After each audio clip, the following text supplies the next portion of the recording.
What's up? This is your boy, Emancipated Soul. And today I want to discuss a common pitfall men, both young and old, fall victim to. And this is a trap that should be well known to most men by now. And the trap I'm referring to is the pregnancy trap. The purpose of this discussion will not only be to identify the trap, but to help us understand our own biological propensities and emotional tendencies that make us susceptible to the deception of women. There is this tendency to see men as incapable of being victims to women.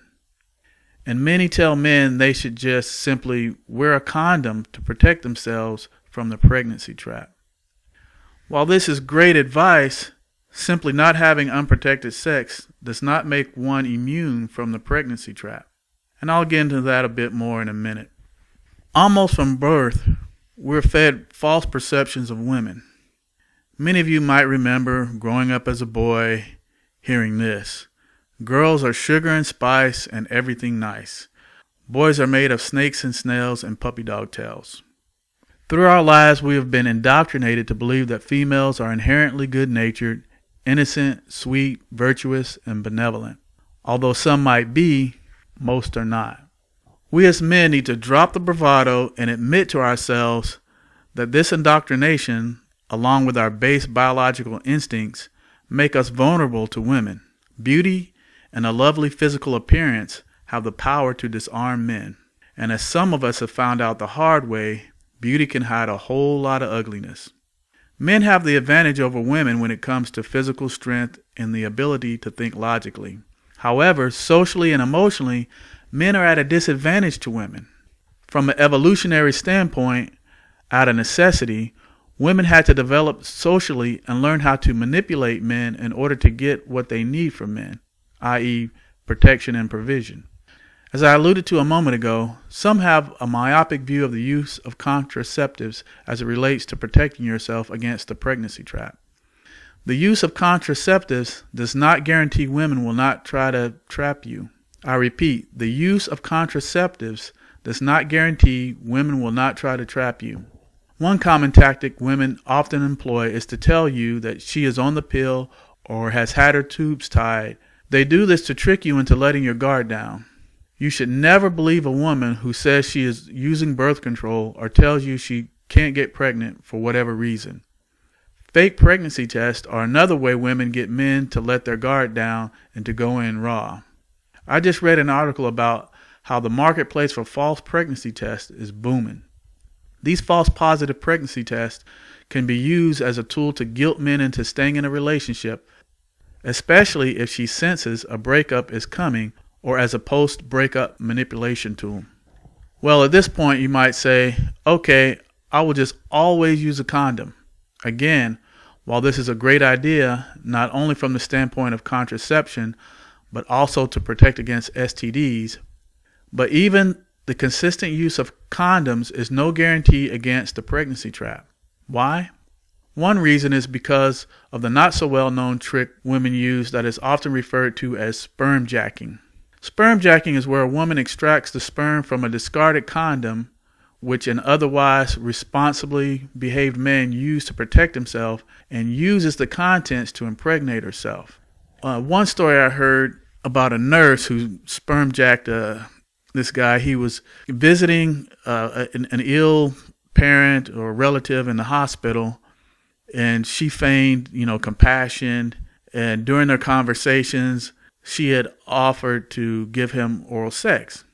He consented, but she said he would have to wear a condom. So he agreed.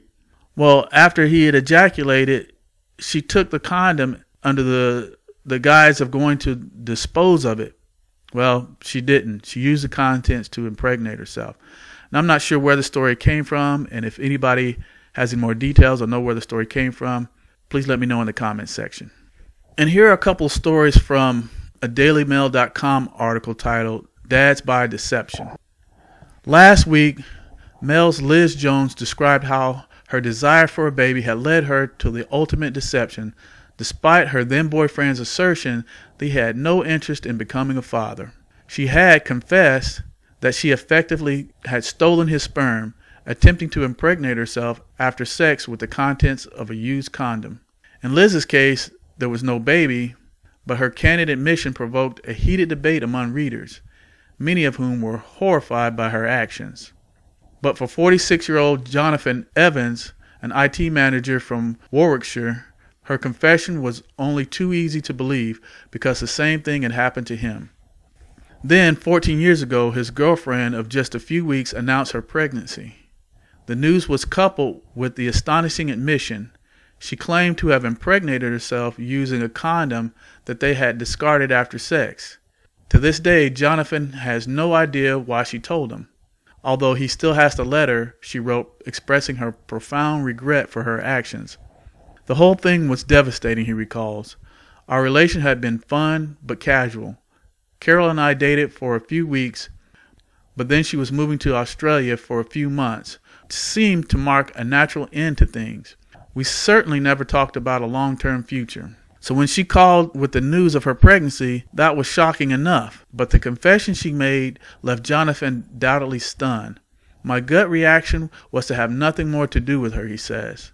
Nonetheless, when Carol arrived back in Britain, he agreed to meet up. I suppose I wanted to find out why she had done what she had done, although she never did really explain. I kept saying, "You just can't do that to somebody," but I don't think she really got it. On the day his daughter was born, Jonathan received a message from Carol and went to the hospital, wondering if he might feel a rush of affection for his child.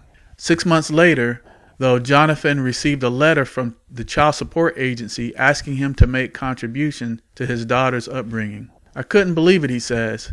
I hadn't chosen to be a father, so it seemed hugely unfair that I was being expected to pay.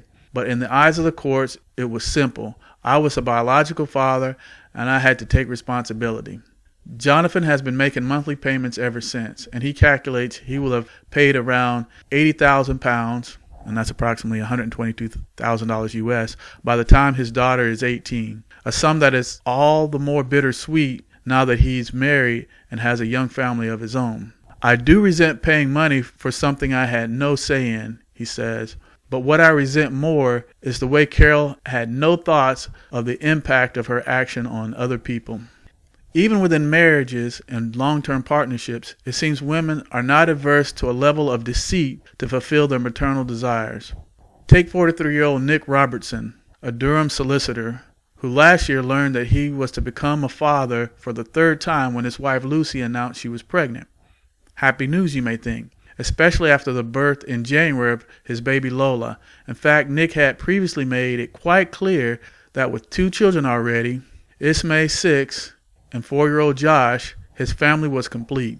My wife campaigned for months for a third child, but we had a difficult time with both kids for the first year, and I wasn't prepared to go through that again, he says. We were exhausted as it was. Plus, there was the financial side. We were already stretched. Finally, she seemed to agree and went back on the pill, or so she said. Only several months into the surprise subsequent pregnancy, which she initially blamed on antibiotics interfering with the efficiency of the pill, did Nick's wife confess. I had my suspicions, and one night it all came out during a row, he says. She admitted she hadn't gotten back on the pill and had decided to see what happened. She told me she was desperate for a third baby, and at 39 she felt time was running out. Her view was that we were married, and ultimately I would love any child that came along. And I do love Lola, but it has changed the way I feel about my wife. However you frame it, I feel she deceived me, and this is not good for a marriage. While not every surprised father feels bitterness after discovering that they've been misled, some relationships are irreparably damaged after a man finds out his wife or girlfriend has fooled him into having another child. Now, if you haven't seen Diana Davidson's video titled Women, the Dream Stealers, I highly recommend that you watch it. Pay very close attention to what she has to say. I'll post a link to it in the description box. Now let's talk about paternity fraud. The following story was related by a woman who had been working in Taiwan teaching English. She told the very sad tale of a former student of hers who made the mistake of trusting a Western feminist and falling in love. As a consequence, he fell victim to the paternity fraud trap. In marriage, paternity fraud pays. About 13 years ago, I had the privilege to teach at a senior high school. At that time, I had a student, an 18-year-old boy, in his last year. He was very smart and from a well-off family. When he graduated that year in 2000, I helped him fill out an application and get into the University of Toronto. Over the years, I stayed in touch with his family, and his father would pay me a few dollars to edit his papers that would arrive via email from Toronto. Several years ago, he graduated with an MBA. As a teacher, that was my crowning achievement. His father took me out to a fancy restaurant and karaoke to celebrate. But then about 5 years ago, he returned to Taiwan, but not alone. He had this beautiful, blonde-haired 27-year-old Canadian woman with him that he was absolutely in love with. Now, I had warned him before he left Taiwan, do not marry a Canadian or an American woman. You will be very sorry if you do. He didn't listen to me. So they had a wedding in Taiwan that I was invited to and listed as a guest of honor. At first, everything seemed to be going good. His parents and all of his friends in Taiwan loved this girl, maybe because of her blonde hair. They thought he had a real catch, but I had my doubts. In Taiwan, they have this ritual at weddings. The bride has to pour tea for the groom's parents as a sign that she has submitted to her husband's family. That's a 5,000-year-old tradition and doesn't really mean that she'll be their slave. It's just a tradition. But this girl from Canada refused to do it in front of everybody. If a Chinese bride had done that, the wedding would have been called off. But he loved her so much that he was able to talk his parents into accepting her anyway. So, unfortunately for him, the wedding went ahead. A few weeks later, they went back to Canada because she didn't like Taiwan. Meanwhile, his father paid $20,000 for the wedding, gave them a massive wedding gift, and paid off the girl's $50,000 student loan for a BA in women's studies. Back in Canada, he bought a house with his father's money. Then she said she was pregnant, and he was delighted. Unfortunately, the baby was born 7 months after they got married and was not one bit premature. The baby also had no Asian features. In fact, it was clear to see that he was half black. This man from Taiwan got cuckolded, so he filed for divorce. Like, yeah, he would. Western-style divorce. Anyway, he didn't realize the consequences of getting divorced in Canada. So now he's in Toronto working 3 jobs to pay alimony and child support for a kid that is not his and for a woman that behaved badly. His father has disowned him. She got the house, her student loans paid off, and she's set for life. It's like she won the lottery. If they had gotten divorced in Taiwan on the grounds of adultery or cuckolding, she wouldn't have gotten nothing, and probably also would have gotten 2 years in prison because adultery is a criminal offense in Taiwan. Now remember, we're not talking about men who do not take the necessary precautions to protect themselves from unwillingly becoming a father. What we're talking about are women who, despite men who have taken precautions, have by deception taken their sperm and inseminated themselves without the express consent of these men, or trapped them into providing for children that are not biologically theirs. We're talking about women willing to use theft, deceit, and moral decrepitudes to commit what's tantamount to emotional as well as prolonged financial extortion. These women are no doubt contemptible. But what I really want to impress upon you is that, unfortunately, these type of women are not rare, and there are little to no laws on the books in Western society that hold women accountable for committing such despicable acts of fraud. Gentlemen, you've been warned. Now, I would hate to end on such a somber note, so I'll conclude by relating a very funny but true story. In this story, this dude relates what happened to him after he had had a vasectomy. He says, I'll try to sum up a funny story that happened to me a few years ago. I got a vasectomy. I met a girl soon afterwards. She was nice and attractive, but with a selfish streak that raised a big red flag. She was 32 at the time, and I could practically hear her biological clock ticking. Regardless, she was a good lay, easy on the eyes, and reasonably good company. I did not tell her about my vasectomy, and I always used a condom with her to protect against STDs. She assumed, obviously, that the condom was only used for birth control. Silly girl. We dated for a few months. I never made any move towards commitment, but she brought it up occasionally. For me, this was a casual but pleasant relationship. For her, as I was to find out. This was part of a life-changing series of events that she was planning very carefully. 4 months into dating, I get the "I'm pregnant" talk.